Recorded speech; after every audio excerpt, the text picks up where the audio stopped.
저로서는 좀 이해가 안 가죠? 하고 싶었던 공부가 있다니. 공부를 하고 싶다니. 그 정도 실력이라면 일단 이렇게 안 해요.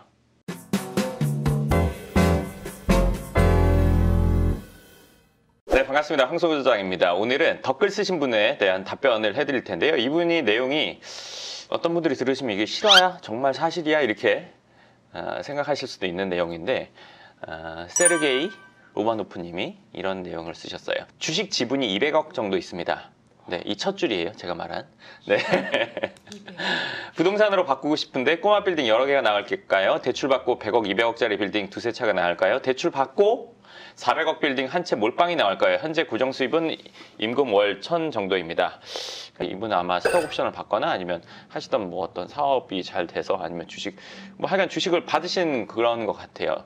사업주라고 보기는 어렵고 임금이라고 또 써있기도 하니까요. 자, 꼬마 빌딩 작은 거 여러 개 나을까요? 아니면 뭐 1, 200억짜리 두세 채, 400억 이상 되는 거 뭐 하나. 어떤 게 나을까요? 무조건 큰 거 아니에요? 소장님이 항상 똘똘한 할채를 말씀하시죠. 네, 이거는 무조건 후자예요. 400억 이상 되는 거 사시는 게 맞아요. 근데 그거에 대한 전제는 있어요. 괜찮은 건물을 산다는 전제 하에. 괜찮은 건물인데 1, 200억짜리 두세 채가 나을지, 괜찮은 건물인데 400억 이상 되는 게 나을지, 무조건 이거예요. 후자예요. 그러면 우리가 갖고 있는 생각이 있단 말이에요. 기본적으로 재테크에 대한 생각. 계란은 나누어 담아라. 위험을 분산해라. 이런 얘기 하잖아요. 그러니까 작은 거 여러 개로 하는 게 낫지 않나? 2, 300억짜리 뭐 두세 개로 하는 게 낫지 않나? 이렇게 생각할 수가 있어요. 위험을 분산하는 의미에서는 그 선택이 맞을 수 있어요. 그게 저는 전형적으로 이론으로는 맞지만 실질적으로는 안 맞는 생각이라고 생각하거든요. 위험을 분산할 수 있지만 소득도 분산돼요. 그 말인즉슨 죽도 밥도 안 된다는 거예요. 제대로 된 선택을 한다는 가정하에는 무조건 큰 거 제대로 된 거 하나로 하는 게 맞지, 작은 거 여러 개, 예를 들어서 꼬마 빌딩 여러 개 사는 그 과정 겪는 것도 이것도 힘들어요. 우리가 마트에서 뭐 물건 사듯이 꼬마 빌딩을 부동산을 살 수가 있지 않아요. 그리고 돈만 있다고 부동산을 사냐? 그것도 안 돼요. 건물 거래를 해보시거나 사보신 분들은 이 말에 공감하실 거예요. 내가 사고 싶은 건물 살 수 있다? 그건 세모예요. 그럴 수도 있고 못 살 수도 있어요. 첫 번째, 그 건물이 매물로 나와 있어야 돼요. 두 번째, 가격이 맞아야 돼요. 그리고 계약하는 당일까지 매도자의 마음이 변하지 않아야 돼요. 최근에 겪은 일 두 가지가 있는데 둘 다 제가 살려고 했는데 가격 조율까지 해놓고 당일날 말 바꿨어요. 당일날 안 판대요. 제가 예전에도 얘기해드렸지만 강남역 사거리에 삼성타운 앞에 있는 그 지금 안과 건물인데 그 건물을 삼성타운 지을 때 살려고 했는데 여기서 가격 계속 배짱으로 높이고 하다가 결국에는 삼성에서 안 샀다는 거예요. 그럼 삼성에서 돈이 없어서 안 샀을까요? 그건 아니잖아요. 시세보다 훨씬 더 높은 금액으로 살려고 했지만 거기서 안 판다고 한 거예요. 그럼 뭐 할 수가 없어요. 그러면 꼬마 빌딩 여러 개 사는 거, 나는 처음 사는 입장에서 여러 개를 산다? 실수의 가능성이 더 클 거예요. 물론 그렇게 치면 1, 200억짜리 사나 400억짜리 사나 실수의 가능성은 똑같지. 그 말은 맞아요. 근데 여러 채를 산다는 거는 실수의 가능성을 훨씬 전 많이 갖고 간다고 생각해요. 물론 400억짜리도 제대로 못 사면 완전히 폭망하는 거지라고 생각할 수도 있을 거예요. 근데 하나를 제대로 선택하는 확률과 예를 들어서 20개를 사는데 20개를 다 제대로 살 확률은 이게 훨씬 더 적다는 거죠. 이게 확률이 훨씬 더 높잖아요. 그 과정, 사는 과정 자체도 매우 어렵고 오래 걸릴 거예요. 꼬마 빌딩 40억짜리 하나 사는 과정이나 200억짜리 하나 사는 과정이나 별반 다르지 않아요. 저건 뭐 조그만 건 대충 보고 그냥 사고 이러지 않단 말이에요. 이 말 뒤집어서 하면 10억짜리 집 사는 거랑 3억짜리 오피스텔 사는 거, 뭐 다세대 사는 거랑 과정이 그렇게 다르지 않단 말이에요. 시간이나 고민하는 거나. 그리고 작은 거 여러 개 사면요, 관리하기가 쉽지 않을 거예요. 본인이 직접 하거나 부동산에 맡긴다고 하더라도요. 관리업체, 뭐 예를 들어서 저희처럼 해주는 관리업체에 맡긴다면 또 얘기는 다를 수 있지만 저희처럼 하는 데는 지금 없어요. 저희 말고는. 그렇기 때문에 지금 이 상황이라면 무조건 400억 이상 되는 거 하나 사는 게 맞아요. 이 분이랑 비슷한 질문이 있어서 제가 하나 같이 얘기를 해드릴 텐데요. 멤버십 회원분 중에 김찐님이 소장님, 꼬마 빌딩 매입 계획을 가지고 있습니다. 매입 후 부부 둘 다 소득 없이 각자 그동안 하고 싶었던 공부를 할 계획이라 월세 소득만으로 생활을 해야 한대요. 저로서는 좀 이해가 안 가죠? 하고 싶었던 공부가 있다니. 공부를 하고 싶다니. 네. 어떤 분야의 공부인지 그쪽 분야를 좋아하시는 것 같아요. 레버리지하여 점프하는 게 나을런지, 대출 없이 가지고 있는 금액에 맞춰 월세 금액에 맞춰 안전하게 생활을 하는 게 나은지, 상담 가기 전에 마음은 어느 정도 갖고 싶어? 밤잠 설치다 댓글 드립니다.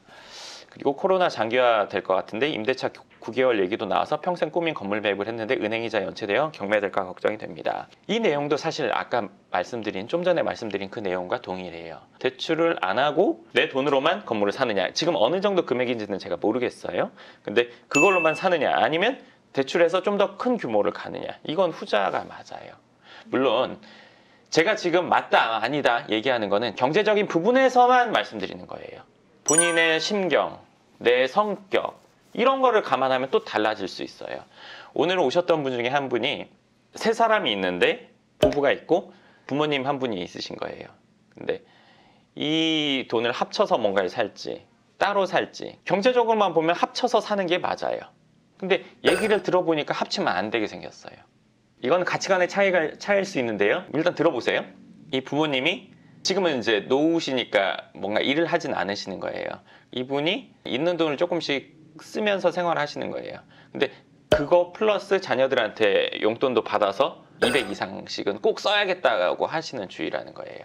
보통 쉽지 않지 않아요? 아, 쉽지 않죠? 멋쟁이실 거예요 아마. 그리고 이제 주위에 분명히 그런 얘기를 하는 친구들도 있고, 이분이 주로 베푸는 사람인 거예요. 제 생각에는 그래요. 근데 이 경우에 합쳐서 건물을 샀다 그러면 아마 이 건물에서 나온 전체 월세가 이만큼인데 왜 나는 이만큼밖에 안 줘? 그러면 그건 계속 문제가 일어날 거란 말이죠. 뭐 적정 수준은 드리더라도 나머지는 본인들이 활용하고 싶어 할 텐데, 근데 이분이 그 전체 금액을 알면, 제가 얘기를 들어보니까 그런 일이 벌어지겠더라고요. 그렇게 되면 이건 같이 하면 나중에 자산으로는 규모가 더 커지겠지만 가지고 있는 동안 너무너무 힘들 거란 말이죠. 그래서 그런 경우는 합치면 안 된다고 저는 생각해요. 돈을 버는 거가 중요하지만 그걸 넘어서는 가치라는 것들이 있잖아요. 계속 괴롭거나 힘들거나 불편하거나 돈도 싫어하는 상황들은 올 수 있으니까요. 그렇지 않다면 저는 합쳐서 하는 게 맞다고 생각했거든요. 아까 제가 예를 들어서 제대로 선택한다면의 가정하에서는 이게 낫다고 했잖아요. 그렇죠? 이 경우에도 제대로 선택한다면 대출을 해서 큰 거 가는 게 무조건 맞아요. 만약에 건물 작은 거 10개가 있고 큰 거 하나가 있다라고 했을 때 토탈로 봐서 1억이 나오고 그 다음에 큰 거에서 1억이 나온다라고 하면은 전체적으로 봤을 때 수익률이 똑같고 얘네들도 그래도 건물이니까 뭔가 시세 차익이 있을 거 아니에요. 그러면은 비등비등한 거 아니에요? 그렇게 되기 어려워요.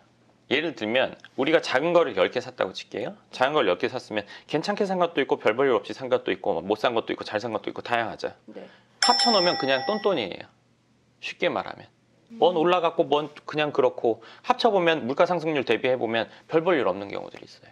제대로 된 거 하나 하는 게 훨씬 나아요. 제가 아까 얘기했던 전제가 제대로 샀을 경우라는 전제인 거죠. 예를 들어서 10개, 20개를 다 제대로 살 수 있는 사람은요, 그 정도 실력이라면 일단 이렇게 안 해요. 그리고 그만한 돈을 갖고 있으면 조금씩 하는 거는 매우 피곤한 일이에요. 제가 그냥 쉽게 예를 들어 드리면 10만 원이 있어요. 내가 오늘 저녁을 먹을 돈으로. 뭐 먹어요? 비싸고. 소고기 먹겠죠? 네. 스테이크 먹거나 아니면 뭐 스시 뭐 이런 거 먹을 거예요. 근데 10만 원으로 백반 10개 시켜서 그 10인분 먹지는 않잖아요. 확 이해가 갔어요. 네. 그리고 단번에 이렇게 200억이 있는 경우가 일단은 거의 없거든요. 손에 꼽단 말이에요. 오시는 분들 중에는 그런 경우인 분들이 종종 있지만, 그렇지 않은 경우에는 돈이 좀 생겨서 좀 늘고 뭐 재테크 좀 하고 내가 모은 돈 좀 늘고 이렇게 된단 말이에요. 그러다 보니까 뭐 하나 샀고 그리고 돈 모아서 또 하나 샀고 이렇게 되는 거지, 전체를 살 수 있는 돈이 한 번에 있으면 제대로 된 거, 그러니까 큰 거, 규모 큰 거 하나 쪽으로 가는 게 맞아요. 제대로 선택을 한 경우라면. 대출을 하면 불안하고 대출을 안 하면 불안하지 않다, 이 얘기거든요. 이 두 번째 질문은요. 근데 그거는 생각해 보세요. 20억, 40억 예를 들어 볼게요. 20억짜리에서 우리가 뭐 월세가 뭐 600 나온다고 칠게요. 연 3.6%로 600 나오고 여긴 1200 나온다고 볼게요. 600 받아서 400 쓰고 200 저금한다고 칠게요. 네. 1년이면 2400 모아지겠죠? 네. 이 상황. 근데 공실이면 저금 못 하겠죠? 네. 그리고 공실이 더 나면 생활이 안 되겠죠? 네. 공실이 난다고 가정을 하면요, 이 상황도 안전한 상황은 아니에요. 40억짜리 건물이랑 20억짜리 건물에서 연 10%씩 공실이 난다면 사실 이 10%라는 건 따지기 어려워요. 월세만 가지고 뭐 일률적으로 나누기는 어려운데 중요한 건 둘 중에 뭐가 됐던 간에 생활 되는 데는 문제는 없어요. 근데 우리가 생각해 볼 부분은 뭐냐면요. 자, 20억짜리 건물, 40억짜리 건물이 있을 때 시간이 지나서 시세가 올랐어요. 10%씩 올랐다고 칠게요. 20억짜리 2억 올랐어요. 40억짜리 4억 올랐단 말이에요. 네네. 올라간 금액이 달라요. 퍼센트는 같아도 금액이 달라요. 규모 큰 걸로 가는 게 맞아요. 그래서 생활 되는 건 똑같아요. 오히려 이게 더 나을 거예요. 제대로 선택한 건물이라면 이게 늘 나아요. 그게 만약에 낫지 않다면 건물을 살 때 많은 사람들이 다 대출을 안 끼고 살 거예요. 근데 건물 살 때 대출 안 끼고 사는 경우는 만에 하나? 이 정도 비율이에요. 그럼 10,000번 봤어? 10,000번 못 봤어요. 몇백 번은 봤어요. 그 중에서는 없었어요. 그리고 생각해 보세요. 집 살 때 대출 없이 사는 경우 매우 드물어요. 그런 경우도 있어요. 집 살 때는.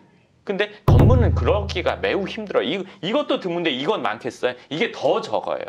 제대로 된 건물을 샀다는 가정하라는 거 제가 계속 말씀드렸어요. 그러면 대출을 끼고 사는 게 훨씬 더 득이 되실 거예요. 대출 끼고 규모가 큰 쪽으로 가는 게 더 나으실 거예요. 그리고 이제 요 얘기 하나 더 덧붙여 드릴게요. 뭐냐면 코로나가 장기화되고 뭐 문제 생기고 뭐 예를 들어서 뭐 임대 상황이나 어쩌고저쩌고 이런 상황이 이번에 끝날 수도 있고 이어질 수도 있고 이번에 해결됐다고 하더라도 나중에 또 올 수도 있어요. 그러면 과연 우리는 어떤 재테크해야 될까요? 펀드, 주식 투자 뭐 이런 거는 괜찮고 부동산은 안 괜찮고 전 그렇지 않다고 생각해요. 주식이든 펀드든 부동산이든 그중에 괜찮은 거에 투자는 계속 이어질 거예요.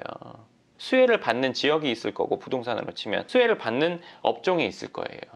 중요한 건 우리는 그런 것들을 찾아서 하는 게 우리가 할 일이에요.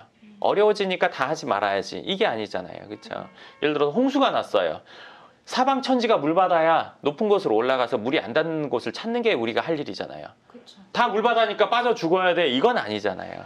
부정적인 것을 보는 게 아니라 그러면 우리가 거기서 어떤 선택을 하고 어떤 결정을 내려서 어떤 행동을 해야 되느냐 이걸 찾는 게 맞잖아요. 그렇죠? 모든 상황이 편안한 시대, 편안한 상황은 존재하지 않아요. 지금 생각해 보세요. 3년 전에 그때 살 걸. 그때 다 편했어요? 정말 아니요. 솔직히 아니요. 양심적으로 그때도 뭐가 문제였고 뭐가 문제였어요. 맞아. 지금도 뭐가 문제. 근데 진짜 신기한 게 2년 전이었으면 5년 전이었으면 이러고 있거든요. 그럼 지금은 그때로 돌아갈 수는 없어요. 지금 상황에서. 근데 지금은 2년이나 3년 지나서 그때 할 거랄 시점이에요. 내가 살면서 단 한 번이라도 모든 게 다 편해. 이거 없단 말이에요. 뭐 하나는 다 신경 쓰이고 불편하고 뭘 하려고 하더라도 걸리는 게 늘 있어요. 그러면 그런 것들과 상관없이 괜찮은 것들을 선택하는 방법 찾아 나서야 되는 거죠. 좀 그렇게 생각합니다.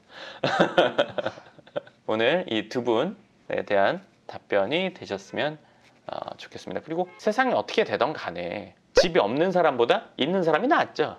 주거에 대한 해결은 되잖아요. 그렇죠? 무슨 뭐가 어쩌고 저쩌고 무슨 상황이 어쩌고 저쩌고 하더라도 집이 없는 사람은 뭔 상황이 있어서 집 있는 친구가 힘들다고 하면 뭐라고 해요? 그래도 넌 집이라도 있잖아. 맞아. 맞잖아요. 모두가 알고 있지만 왜 다 그렇게 그게 아닌 척하고 얘기하는지 저는 좀 그게 그쪽을 우리가 가려고 해야 되는 거잖아요. 아까 얘기로 다시 돌아가서 간단히 정리를 해드린다면 여러 개보다는 확실한 거 하나. 늘 이게 맞아요. 늘 여자분들 집에 백 여러 개 있잖아요. 그렇죠? 그 여러 개를 합친 가격에 하나, 새 거 가격으로 합친 하나. 이거 선택할 거예요? 이거 선택할 거예요? 한 개요. 네, 에르메스 가는 거죠. 네. 몇 천만 원짜리 가는 거예요. 그렇죠? 네. 근데 우리는 왜 여러 개를 갖고 있고 이거 하나를 들지 않을까요? 이거 살 돈이 처음부터 있었던 게 아니니까. 그냥 하나씩 사게 된 거죠. 내가 한 3억이 있는데 국산차로 8대 사보려고요? 없죠? 그런 얘기 안 하잖아요. 3억에 뭐가 맞을까? 그 금액에 맞는 걸 하게 된단 말이에요. 그거나 비슷하다고 보시면 좋을 것 같아요. 네, 좋습니다. 이번 영상 여기까지 하도록 하고요. 추가적인 궁금한 부분 있으시면 댓글 쓰시면 제가 그건 다음번 영상에서 또 답변 드리도록 하겠습니다. 감사합니다.